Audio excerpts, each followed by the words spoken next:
All right, good evening. As we continue our studying of why they stray or why they stay, I got the X in the wrong spot. Looks like it moved, so I just saw that here. Yeah. So I'll have to fix that later, but yeah. So that's where we are. So we're going to continue on that. Obviously, as we look at this, we think about the things we've talked about in the past as we look at how we raise our children so that they continue on and live a life for God, hopefully in the church. I think that's the right way to do it. If you're going to live a life for God, it involves the church. And so we desire to impart our faith to our children. And we saw that one of the things that would help out is that they would have a salvation experience. We use that term, which is what the authors of the book used, with baptism following, just like we saw this morning, right?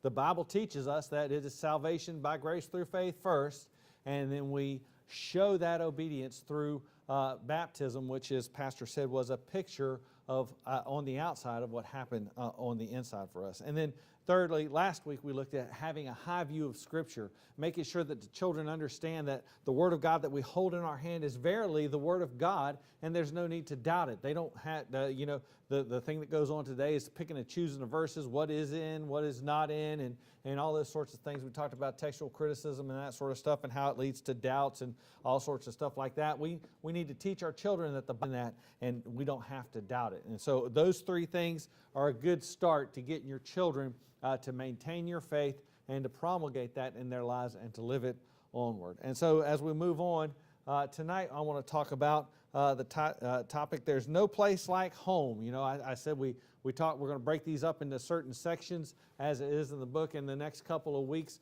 we're going to look at the home and the family relationship and how that works out. We're going to talk about a couple things today that kind of tied into what we talked about, about 3 or 4 weeks ago. We had, what was his name? Dave Young. Yep, Dave Young, and we had that family revival, you know. So some of this might be a little bit of repeat.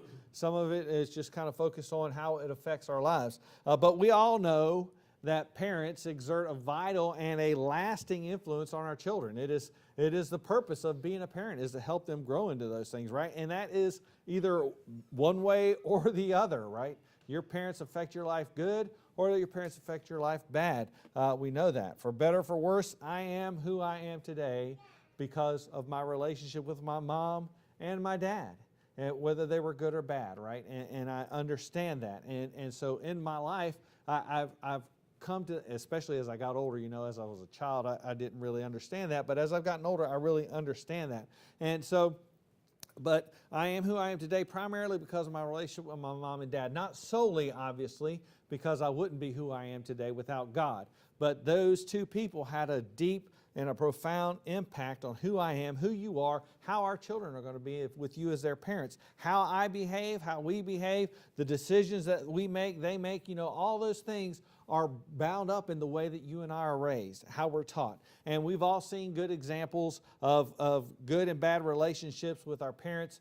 You don't have to do anything but turn the TV on and how they make comedy out of the family. But there's a ring of truth in all those things, right? Because they come from somewhere. And we have to, we don't even have to use the TV to do that. But we all know those good and bad relationships. I would like to say that I had the best relationship with my mom and dad, but I didn't. You know, my mom was a great mom, but she was lost. And she did what she could for us, but she was a hard woman to live with, and she had a hard life, and that was reflected in the ways she raised us. Mom and dad divorced when I was young. I didn't really know my dad until I was 18, when he showed up for my high school graduation, you know. And I had stepfathers who were not the best stepfathers, somewhat abusive. So, you know, my life is shaped by those things, and your lives are shaped by those things. And when we deal with those, we have to recognize those effects in our lives. And again, hopefully in the reconciliation that happens with God and salvation, we're able to reconcile those with the Word and understand what the intent of parenting was as we look at our godly father. But our earthly relationships point us in that direction, right? And so we all would agree that we want the best for our children. We want the best for our children, and we want to have a good relationship with our children. And it's necessary, right? And just like I said, those relationships bear out in our lives. This survey shows that, right? as we talk about the parental relationship. So I just titled that relationship. It doesn't really mean anything. But so the things we look at, right, if you look, a dysfunctional or a distant relationship with the mother, that child is 65% more likely to leave the church than to stay in. That number is slightly less with dad. It's only 50%. Now, you might think that's kind of weird, but it's a little bit obvious. You know, typically a child is around the mother more than the father, even if they're married for their entire life, because the father goes to work, comes, you know. So there's that time spent there. Regardless, what we find is that the relationships within the family are critical to our spiritual health. They point us in that way or not, right? And we all have seen these verses again, but here they are again, right?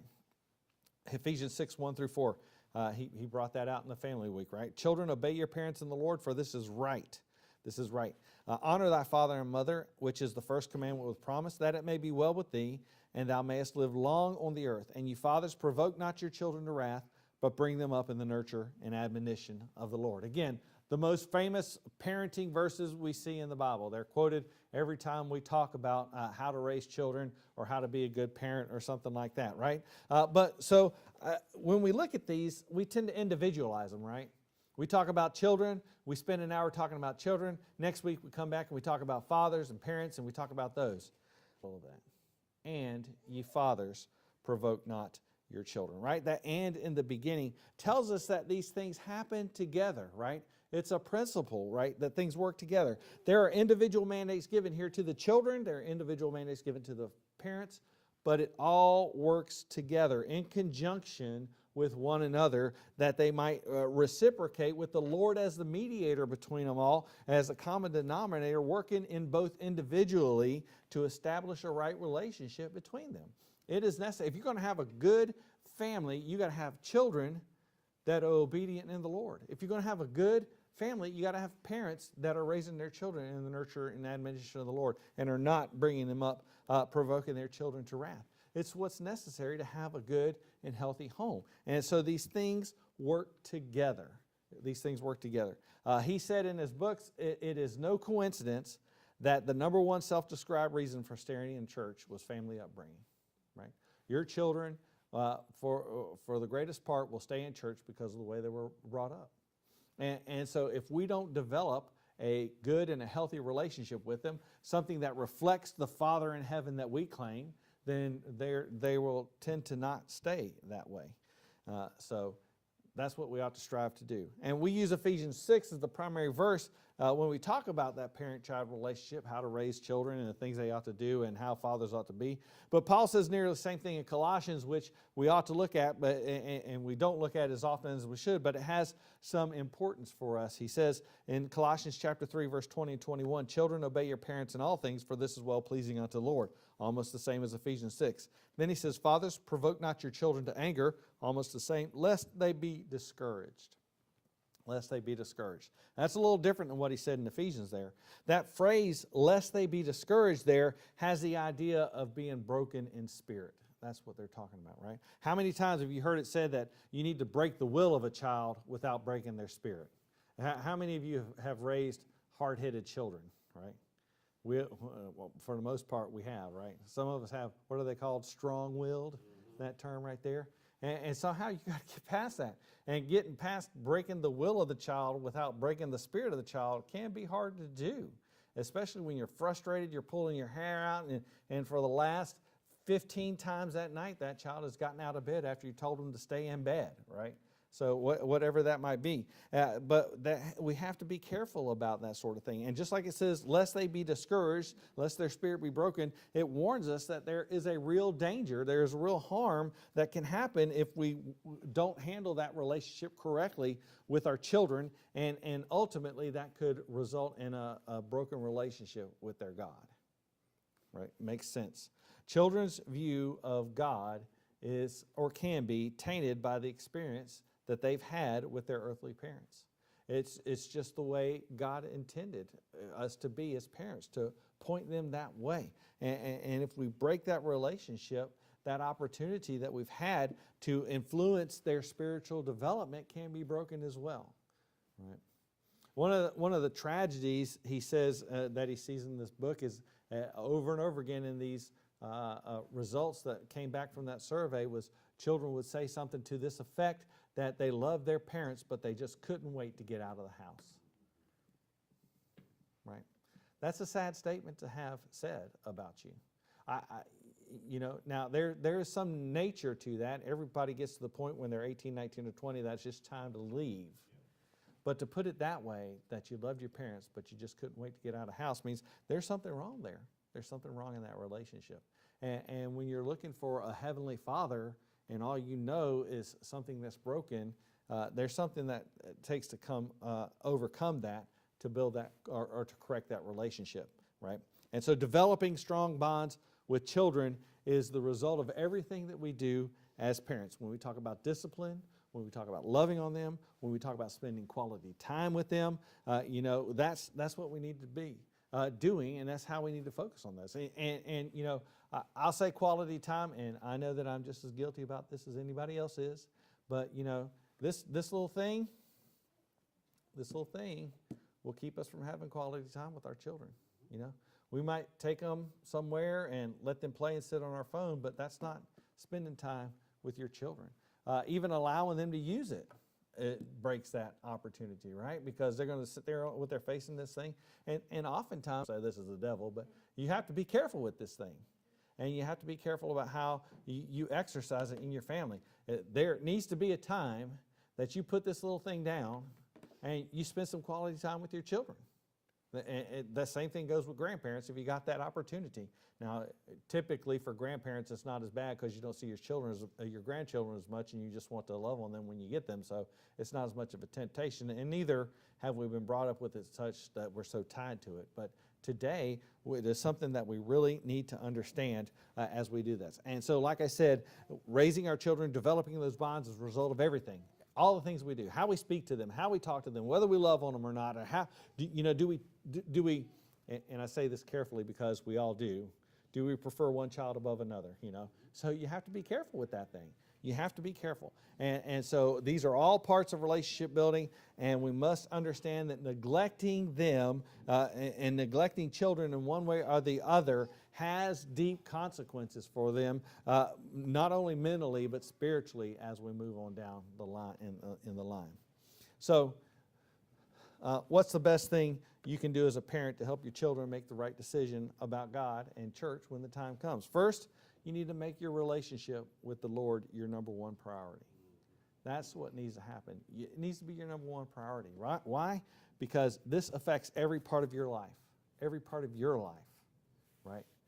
Every part of your life is affected by this. So the things that were broken before can be healed with God and the Word of God, and can make you a better parent, a better relationship partner with your children, so to speak, right? And so it is number one. And not only does it affect that, it also affects your relationship with your children, right? Because if you're going to be right with God, then necessarily you want to be right with mankind, right? I can't remember how that acronym goes or the saying goes, but people always pointing across, right? You can't have a good vertical relationship if your horizontal relationship isn't correct, right? And they're all going to be broken, and so we need to spend time with those things. And then the other thing is we need to make quality time with our children every day where you're focused on them. It doesn't have to be hours, by no means. It doesn't have to be hours. But you should be able to put the electronics down, sit in a chair, lay in a bed, play some inane game that they like playing for 15 or 20 or minutes or 30 minutes or an hour to draw close to them every day.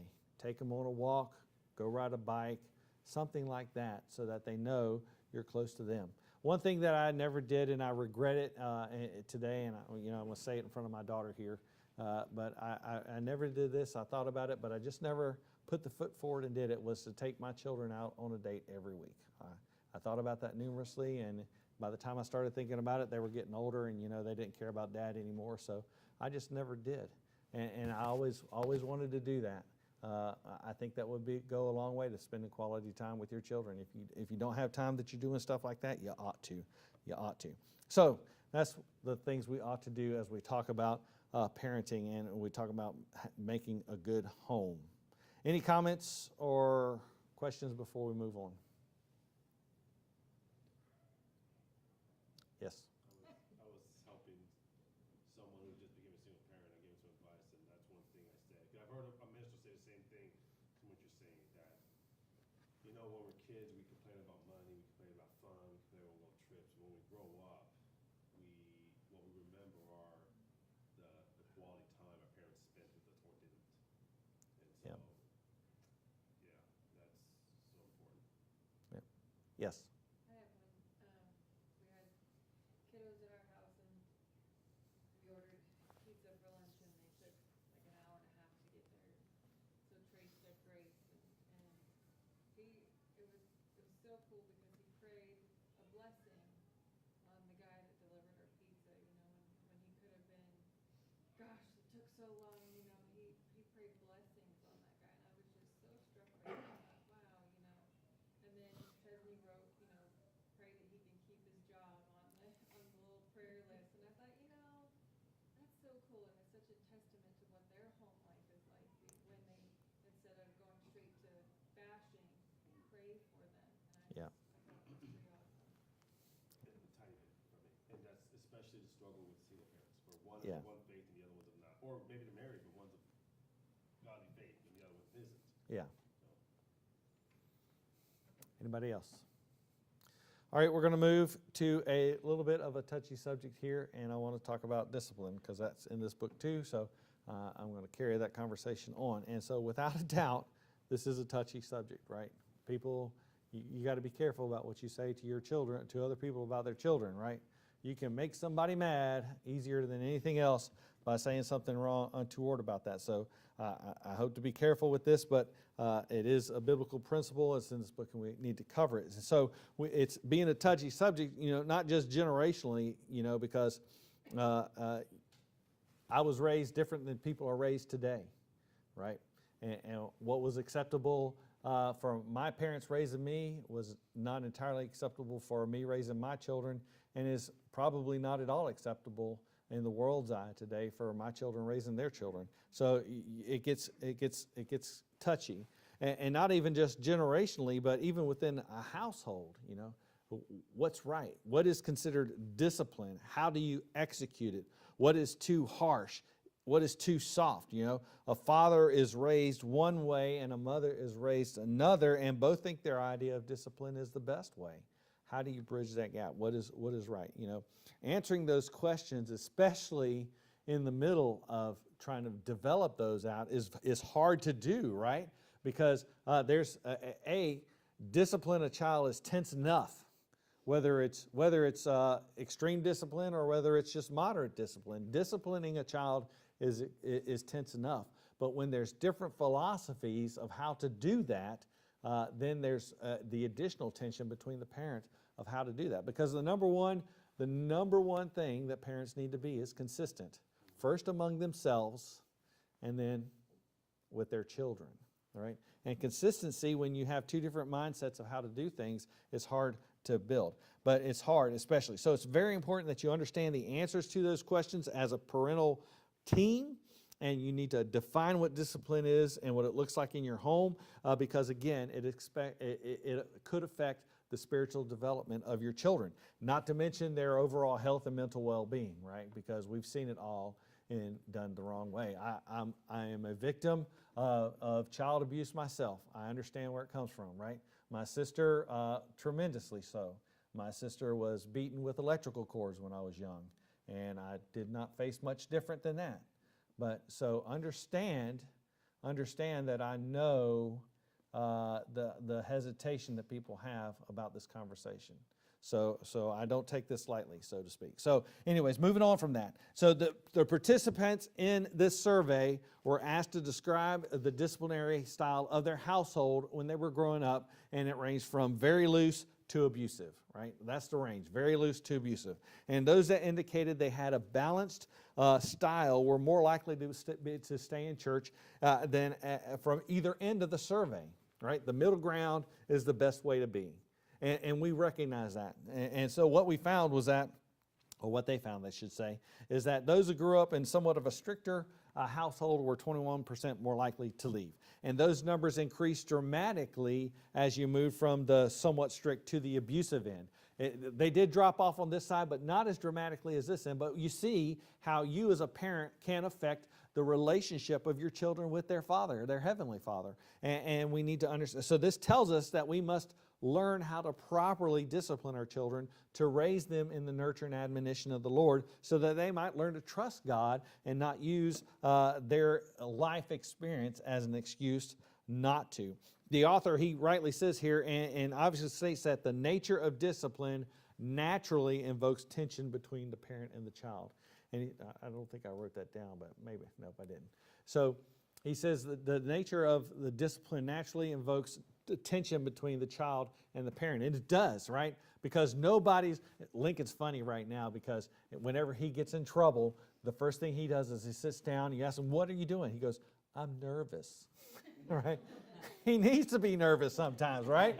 Yeah, but there's that tension built, and that little child knows it, and you and I know that. And so we have to be careful about that. And so what the author does is, like I said, we need to have that disciplinary understanding of what's right and wrong to raise leniency in there. I don't see where the Bible crafts that line.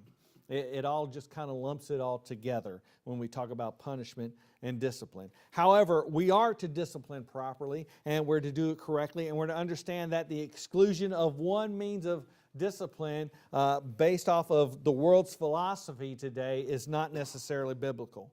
And I am not, mark me down, and I'm glad this is being recorded because I don't want you to use it. I'm not saying that the paddle or whatever is equivalent to that is the only way to discipline your child. I'm not saying that at all. Too many people say that. You know, I had a friend when I was growing up, not when I was growing up, a friend when I was in my church in Alabama, just started raising kids. We were talking about timeout or paddling, what to do. He says, I think timeout's a great idea. It gives them time to sit down and think about why they just got a paddling, right?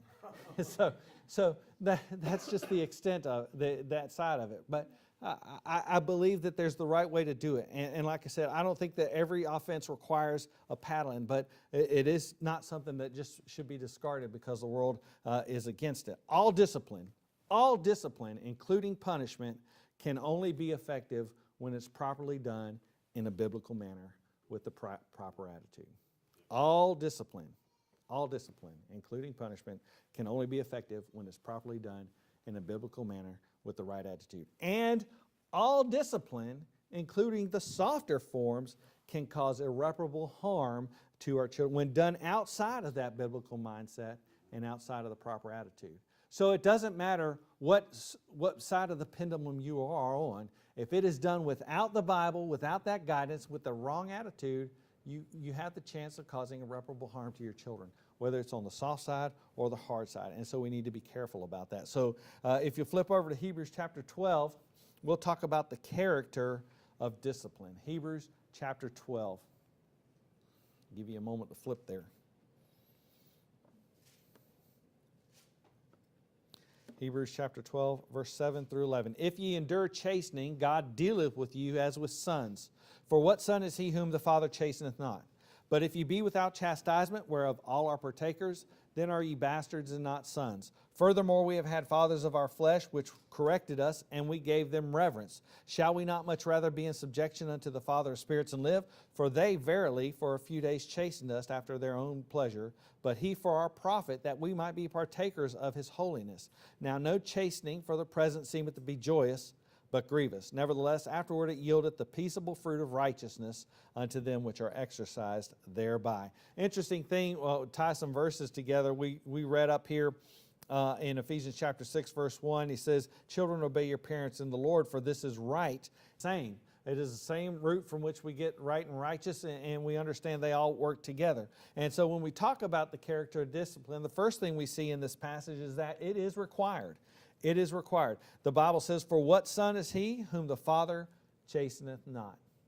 If you have a son, if you have a child, you are biblically required to discipline your child. Again, I'm not saying every time it has to be harsh, but you have to discipline your child. You have to establish what that is. And so raising a child requires that discipline. As a parent, you should have expectations for your child's behavior. You should have that. And I had an argument with one of my children. I won't say which one. It's the one that's not here. But at one point, and she was saying that I was disappointed with her. And my answer to her was quite blunt. Yes, I was. I have expectations for you, and you're not fulfilling those expectations. And those expectations lead to disappointment. And so discipline corrects that so that the expectations and are the way they are, and we don't have that disappointment, right? And as you correct your child when that behavior goes outside of those bonds of those expectations, it just becomes the right thing to do. It's natural, right? It's the one way you have to work with to develop a healthy relationship with your child. Again, you have expectations what they should do, and if they don't, then you need to correct that and make that relationship work. And just like it says, for what son is he whom the father chasteneth not? Again, I don't discipline other people's children, and I'm assuming you don't either, right? It's funny because, we see, Asher sees other kids doing stuff, whether here or at school or whatnot, and, we stop them and correct them because that's our expectation. He says, well, so-and-so's doing it. Well, I'm not so-and-so's parents. So what so-and-so allows is up to them. And so that line is drawn independently between families and between parents and children. But regardless, you set those expectations and you raise or you discipline your child accordingly. So the first thing it does is we recognize about the character of discipline is that it's required. The second thing we see is that it fosters respect. It fosters respect. Furthermore, we have had fathers of our flesh which corrected us, and we gave them reverence. Those boundaries are, and it learns to live within them, and it learns to respect you as a parent, right? And furthermore, I personally believe that it builds some sort of psychological wall that they subconsciously are not willing to cross as they come into childhood and adulthood, right? I got this friend, he used to work for me. He was a supervisor of mine, and he had kids that he tried to raise. His goal was to get them into sports and football and stuff like that.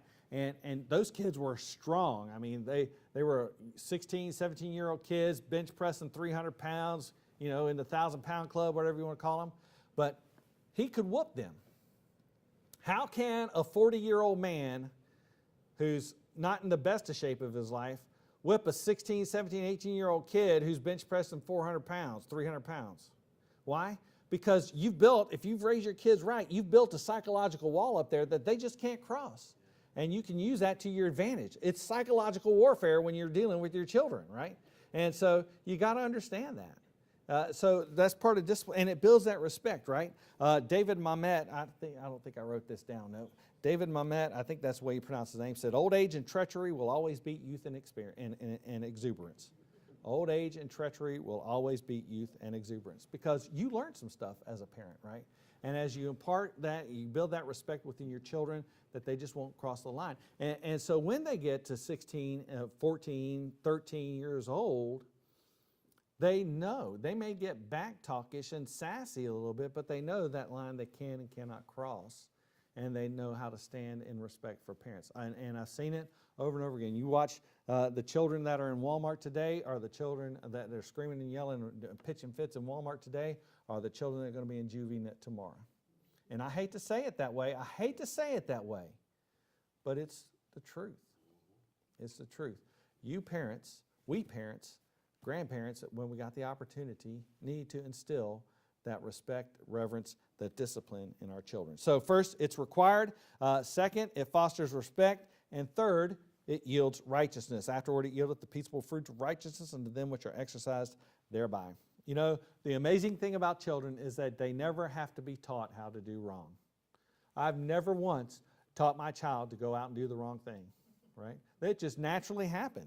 They are taught to do right. I never had to teach my children how to sin. We had to teach them what was right and what was wrong. The thing that I like, the illustration I like to use about this is Heather, when she was very young, just learning to walk. I remember this. She used to be fascinated when Stephanie was cooking something. She'd come over to the stove, and you've probably done this with your own kids, but she'd always come over when the oven was down, and we keep telling her it was hot, and she'd just trying to get right there, and we were concerned about her getting burned. So the way we taught her that it was not good was when we picked something up in the oven, we took that hot oven mitt, and we said hot and put it on her arm. And she realized that was hot. She cried for a little bit. It didn't hurt her much, maybe turned her skin a little red. But she understood that it was dangerous now. That's discipline. That's teaching your children, showing what, and raising them correctly, right? And so it yields righteousness when you take that principle and you apply it to the right and wrong of life and what lines you can and not cross, right? And so as you do that, it helps them understand the character of discipline. And so that should be your point of understanding when you're raising your children, whichever way you decide to go, and as you come together. So we see the character of discipline, and now we see the way to discipline. The way to discipline. Now, in Hebrews, the Bible, the passage we just read, it does not specify how you're supposed to do it, only that it's unpleasant. It says grievous. Let's read that verse again. Now no chastening for the present seemeth to be joyous, but grievous. Grievous, right? And so it doesn't tell you how to do it. It just means it's unpleasant. Interestingly enough, most modern versions, I haven't found one that doesn't, so I'm just going to say most, but I haven't looked at them all either. But most modern versions here, instead of using the word grievous, use the word painful. And using that word painful here kind of implicates a more severe type of discipline, but that's not necessarily required. But I do believe, as Dave Young said, that we should have a graduated approach to discipline. Again, there's no cold-cut requirement here that you do it one way or another. It's just you must do it some way. And I do believe in the graduated approach. First you tell them no. Then you may tell them no again. But at some point, it becomes a little bit more harsh, right? And the first time you tell them no, it might be just turn around and walk away. The second time you tell them no, you put them in a corner and make them sit for 15 minutes. The third time you tell them no, then you might have to make a decision about something greater to do unto them, right? And so that's what I mean by a graduated approach. But regardless how it is done or what steps you take to get there, there needs to be some rationality about discipline so that you don't cause these hurt feelings and this unbalanced approach to it, right? And so there needs to be what I've always believed in and what I've said this to a couple of people here, a three-step approach to discipline when you talk about it. First, you must have instruction, right? You take your child and you say, hey, you can't do this because of that, and the other thing, right? Sit down and tell them that. Instruct them. Tell them what's going on. And then secondly, you have to apply that discipline. Whatever your discipline method is, you must apply that. You're not supposed to do this because if you cross the road when the traffic's going, you'll get killed. And so because you didn't listen to me the first time, I'm going to put you in the corner for 15 minutes to make you think about it, right? And then there's reconciliation. Reconciliation means after discipline is done, you bring them together and say, hey, I hope you understood what was going on here. I love you. You're not a disappointment to me. I'm not trying to drive you away. I don't really want to hurt you, but I love you and I want to see the best for your life.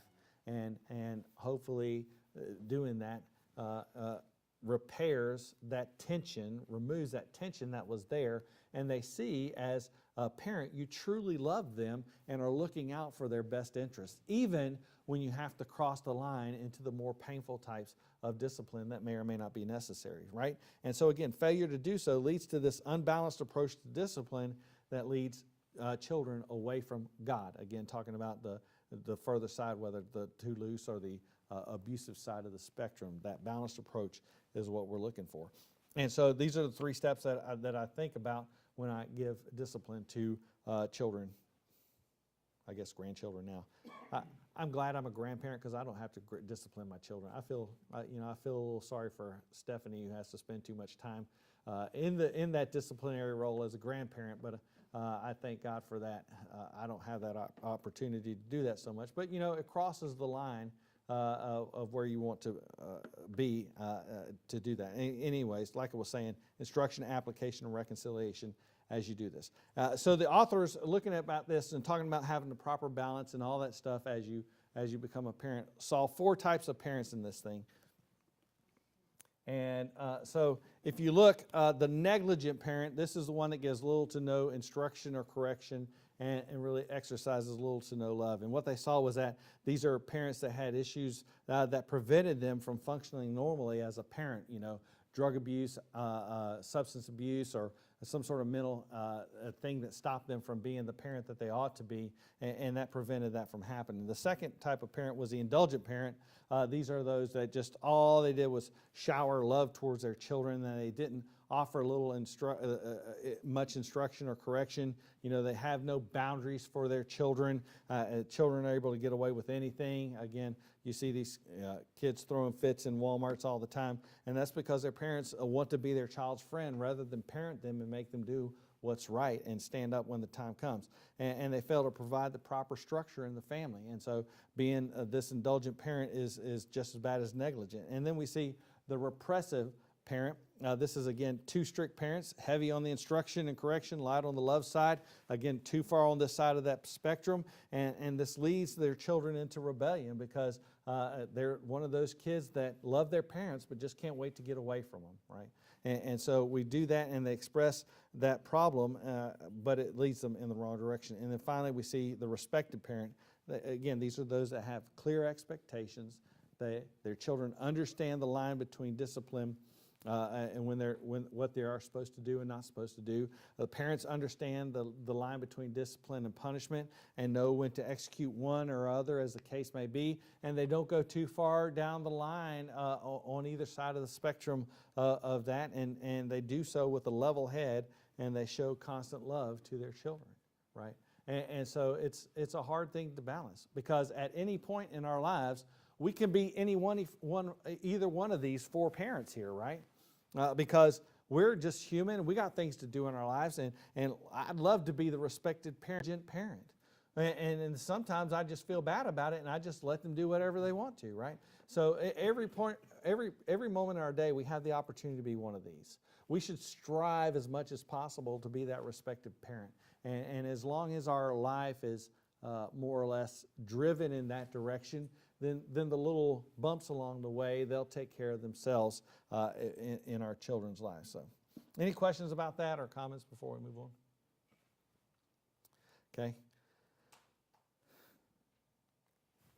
And finally, I want to talk about the instrument of discipline. Again, we see this all over the place, and the Bible talks about this, the rod, like I said. Proverbs 22:15, foolishness is bound in the heart of a child, but the rod of correction shall drive it far from him. Proverbs 23:13 and 14, withhold not correction from the child, for if thou beatest him with the rod, he shall not die. Thou shalt beat him with the rod, and shalt deliver his soul from hell. And in Proverbs 29:15, the rod and reproof giveth wisdom, but a child left to himself bringeth his mother to shame. Again, I stand by what I said. I do not believe that the rod is the only way to discipline a child. I don't. And I know that the rod can be incorrectly applied. Again, as I've already said, I've testified that I've been on that wrong side, and I understand that. But it is, regardless of how my parents treated me, it is a biblical process. It is a biblical principle that we still have to learn and understand and use it as the Lord allows, and use it as it applies in our own lives, right?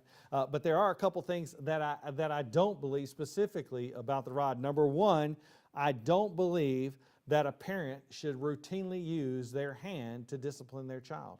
I just don't. I believe if you go back to the three steps we're talking about, instruction, application, and reconciliation, if your child is worried about every moment he turns around, you slapping them upside the head, then how are you going to build that constant companion relationship? How are they going to trust? They should know that when they cross the line, that you pick up whatever instrument it is of discipline of your choice, that's when that line is drawn. They should not fear the parent. They should understand when discipline is coming, right? And I just do not believe that a parent should routinely use their hand to discipline. Now, there are obviously exceptions. For instance, I think it was yesterday, we were going out to dinner, and Asher just decided to run out in the road right in front of a car. And Christina hauled over and whacked him on the shoulder. And that was perfectly appropriate. Perfectly appropriate. I do not want to see my grandson run over in front of me. And so sometimes you got to. But as a routine matter, you should not use your hand, right? I also don't believe that a parent should use whatever is at hand to discipline, right? I've seen it the other way, where you just pick up something, whether it's a shoe, a fly swatter, or whatever it is, and just beat the kid with the thing you can closest get your hand on. I've seen that happen. I've seen that happen, right? And I don't believe that's the right way at all. again, you need a defined, understood, this is what discipline includes, and when that line is crossed, that is the instrument of choice and nothing else. And nothing else. You need to let that up. And again, so that's just the way I believe about it. And so you can make your own choice about that, but that's just kind of the way I stand. So again, we talk about the verses we see here, the rod and all that stuff, but the Bible does not, again, like I said, require this form of discipline for every offense. It's just a viable mean for correction and for deterrent, especially when the cases are severe. Especially when the child just won't listen, when the child just won't be obedient, when the child is openly defiant against you. Those are times you might decide those are when that's necessary. And so we see that in these verses, right? These verses, they talk about foolishness. They talk about deliverance from hell. And they talk about children shaming their parents. These are things that God takes seriously enough to say, hey, you need to correct them with the rod. And it's up to us as parents to define what those lines are, what's to be considered extreme or not, the method of discipline, and all of it tempered by God's holy word, by the Holy Spirit, and with the right attitude. You should not discipline in anger. You should not. Now, I know there are some times when it just happens, right? People are people, and sometimes I snap, you know, and sometimes you snap and you discipline in anger, but you ought not to do that. And that's, you go back to the 3 steps instruction, that's a great time for you to take your child, sit him down, you go somewhere and calm down for a minute, and then come back and explain to him what's going on, or her what's going on, before you go to the application and the reconciliation. So take that time to do that, do it level-headed, so to speak. So, and that's what I had. So again, this is Proverbs 13:20, he that spareth the rod hateth his son, but he that loveth him chasteneth both times. So a word for parents here is seek wisdom from godly veteran parents. I tell this to my children. I told it to them through their teen years. I tell it to them now, and I tell it to you folks here. You know, you can, if you're raising a newborn child and you're getting advice from people who are raising newborn children, you're asking the wrong people. Because they know just as much as you do, right, for the most part. You need to talk to someone who's godly. And your children, when they go to their friends for advice, are talking to the wrong people. At all times, just about, right? So they need to talk to a godly veteran person who has that. And